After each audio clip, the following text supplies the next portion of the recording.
Alors, on va s'intéresser maintenant à la construction concrète, un petit peu technique, de notre plan d'action. Le plan d'action, tout le monde en parle, mais finalement, on se rend compte en entreprise qu'il y a très peu de monde qui savent vraiment le définir et surtout le construire. En fait, c'est pas très compliqué, c'est même pas compliqué du tout et c'est très utile. Un plan d'action, c'est un processus, en fait, en 4 étapes. Une première étape d'élaboration. Une deuxième étape de mise en œuvre, bien entendu. Une troisième étape de suivi et d'évaluation, qui est une étape qui malheureusement est souvent squeezée par les entreprises.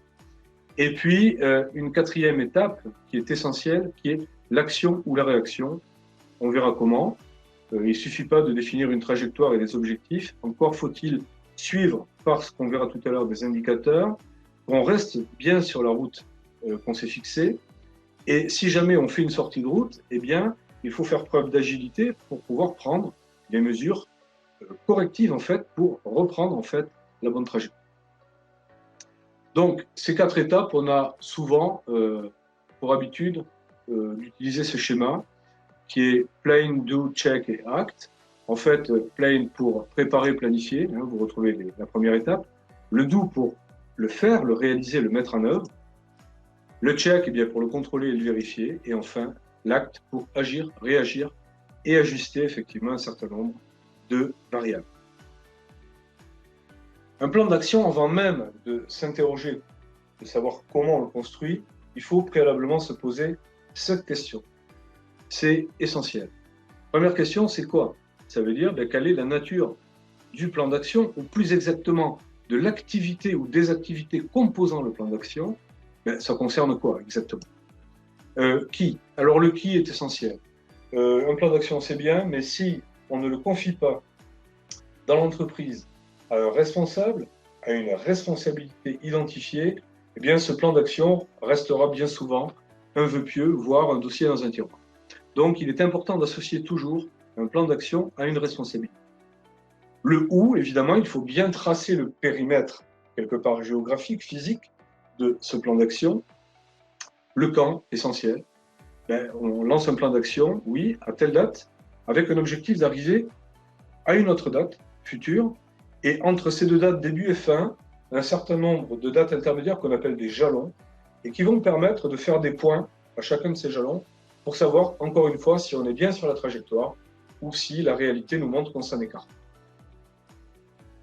Le comment, bien sûr, il ne s'agit pas de lancer un plan d'action dans la nature sans avoir réfléchi aux moyens avec lesquels nous allons pouvoir le réaliser. Donc le comment, là aussi, est une notion qu'il faut prendre au premier degré de façon essentielle. Le combien, ben oui, on ne va pas lancer un plan d'action sans savoir combien ça coûte, parce que ce serait complètement antiproductif. Donc ça fait partie, là aussi, de la déclinaison de notre plan d'action opérationnel en flux économique. Ben, il faut savoir s'il faut investir, combien ça coûte, s'il faut recruter, combien ça va coûter, s'il faut faire certains efforts dans certaines parties de l'entreprise, est-ce qu'il va y avoir des effets de besoin en fonds de roulement qui vont se faire ressentir, etc. Donc toute cette analyse doit être faite en amont. Et évidemment, la finalité du plan d'action, pourquoi on le fait et en vue de quoi. Alors, je vais vous présenter une méthode, hein, il y en a plein d'autres. Ça, c'est une méthode chez PSP qu'on aime bien utiliser depuis pas mal de temps et que moi-même, dans un lointain passé, j'ai utilisé en gestion de projet, qui est la méthode RACI. Alors, c'est un peu anglo-saxon comme terme, mais ça a l'avantage d'être une méthode extrêmement simple, que n'importe qui peut monter sur une feuille de calcul Excel, et qui a le mérite quand même de permettre de piloter au plus près chaque opération des activités d'un plan d'action. Alors, je vous en donne le principe. Vous avez ici, sur la gauche en fait, du tableau, la liste des opérations composant notre plan d'action. En face de chacune de ces activités, vous avez le responsable. On va en reparler. Alors, il n'y a pas 36 responsables, même si on travaille collectivement pour une tâche. Une tâche doit toujours être affectée à un responsable et un seul. C'est essentiel pour son pilotage. Et ensuite, vous avez une série d'acteurs qui vont être les personnes impliquées dans le plan d'action et plus précisément dans l'opération, le niveau détail du plan d'action. Et vous voyez notre méthode RACI, R-A-C-I, que nous allons bientôt décrire juste après que j'ai terminé de commenter le tableau, qui se termine sur la partie droite par des informations de planification. Vous voyez, on affecte une date début, une date fin, c'est ce qu'on disait tout à l'heure, avec, qui donne donc une notion de délai qu'on affecte à l'opération du projet. On définit la semaine de début et donc la durée prévisionnelle en planification. Et juste à côté, on va mettre à jour ces colonnes pour dire, ben voilà ce qu'on a imaginé, planifié, et voilà où on en est. C'est ce qu'on appelle le réalisé. Et là, un petit algorithme Excel tout simple nous permet de suivre graphiquement sur un diagramme de Gantt, tout simplement, l'avancement, le retard ou l'avance, au contraire, pris par rapport au projet. Alors, je reviens à mon RACI. En fait, le R de RACI, ça veut dire responsible. Responsible en anglais, enfin, dans l'anglais business, ça ne veut pas dire le responsable. Ça veut dire c'est celui qui fait, qui réalise, qui est l'opérationnel de la mission. En fait, il est en charge de la réalisation de cette tâche. Et ce R, qu'on appelle responsible, pour une notion de donnée, ils peuvent être plusieurs R, en fonction de l'importance des travaux à réaliser. En revanche, ils sont sous l'autorité du A, qui est l'accountable, c'est-à-dire le décideur, c'est le sponsor. C'est à lui qu'on a véritablement dédié la responsabilité du projet. En gros, c'est lui qui est en charge de le piloter et c'est lui qui sera comptable de sa réussite ou de son échec. Évidemment, pour une ligne de mon tableau, une ligne d'opération du plan d'action, le A est toujours unique pour une tâche donnée. C'est lui qui va pouvoir donc manager cette tâche, trancher, arbitrer en cas de besoin. Et c'est lui qui validera les livrables si jamais l'opération prévoit qu'elle doit délivrer un certain nombre de livrables. Nous avons ensuite les C. Alors les C, ce sont les consulted. Ce sont des personnes en fait qui détiennent une expertise pointue dans un ou plusieurs domaines, en tout cas qui intéressent soit le plan d'action tout entier, soit la ligne d'opération du plan d'action. Et ces experts, ces consultants quelque part, vont pouvoir être consultés par les R de façon à apporter leurs conseils. Et enfin, il y a un dernier niveau d'acteur qui est l'informated, c'est-à-dire la personne ou les personnes qui devront, dans le projet tout entier, opération par opération, être informés de son avancement. Voilà ce qu'on appelle une méthode RACI. Vous voyez, c'est extrêmement simple à comprendre. La grosse vertu de cette méthode, c'est qu'elle permet pour une tâche donnée de savoir qui fait quoi exactement, quand et sous quelle responsabilité.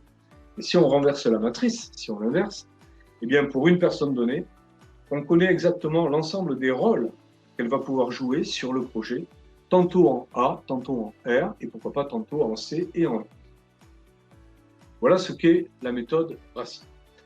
Alors, définir des objectifs, c'est bien, mais comment on s'y prend?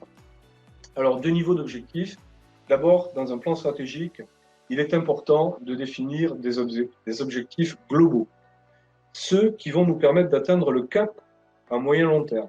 Là, on se donne un horizon de 3 ans.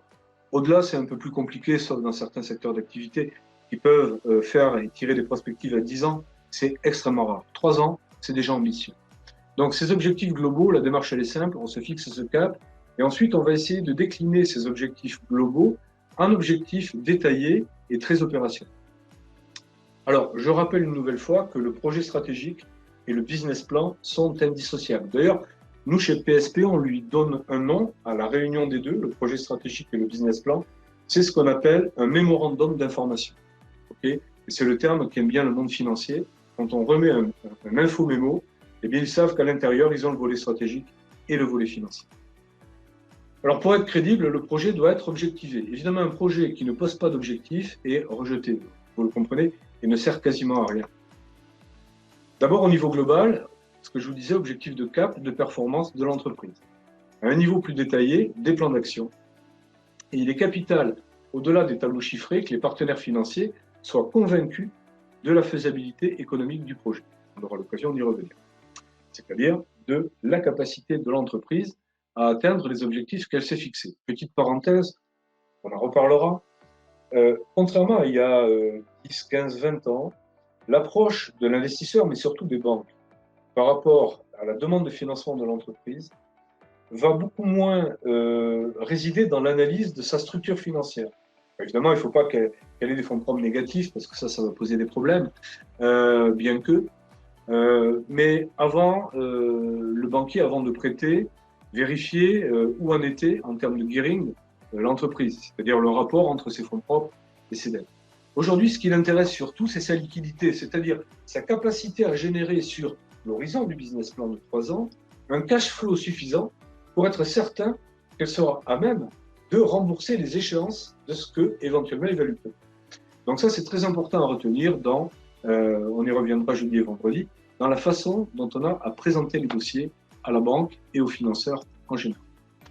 Alors ces objectifs, j'y reviens, vous voyez, ces objectifs vont évidemment se traduire par un objectif global dans le futur long et moyen terme, et puis ça va englober également le futur court terme. Ça aussi, c'est important. Quand on raisonne moyen terme, il ne s'agit pas d'exclure le court. Exemple, j'ai besoin de me développer au sortir de la crise du coronavirus. Pour ça, j'ai besoin de lever 250 kilos. Très bien. Je vais présenter mes besoins de financement en termes d'investissement, en termes de BFR, de besoins en fonds de roulement, pour boucler mes 250 kilos. Mais je vais y intégrer également des besoins de très court terme. Et là, très sincèrement, dans la relation, dans ma communication avec les financeurs, je vais être entendu et compris. Versus une autre attitude qui consisterait à dire, messieurs les financiers, monsieur le banquier, j'ai besoin d'argent, j'ai besoin de trésorerie tout de suite. Et faites-moi du découvert. Là, vous pourrez être entendu, mais ça va être beaucoup plus compliqué et vous comprenez pourquoi. Donc, il est toujours très important de ne pas dissocier le moyen terme du court terme, mais au contraire d'englober ce court terme dans le moyen. Donc, ces objectifs globaux, en fait, on s'intéresse au court terme, au moyen terme, au long terme, et ça va nous permettre de tracer cette fameuse trajectoire sur 3 à 5 ans. Moi, je privilégie toujours les 3 ans. Au-delà, je ne sais pas faire. Ces objectifs globaux vont être ensuite détaillés par plan d'action pour assurer le véritable pilotage du projet. Alors, on va les décliner en plan d'action, vous voyez, détaillé, selon l'importance et la problématique de l'entreprise. Ça pourrait être un plan d'action pour l'atelier menuiserie ou pour l'atelier métallurgie. Dans votre cas, ce sera un plan d'action global sur le plan de l'offre commerciale, etc. On peut tout imaginer en fonction de la nature de l'activité de l'entreprise et de ses problématiques.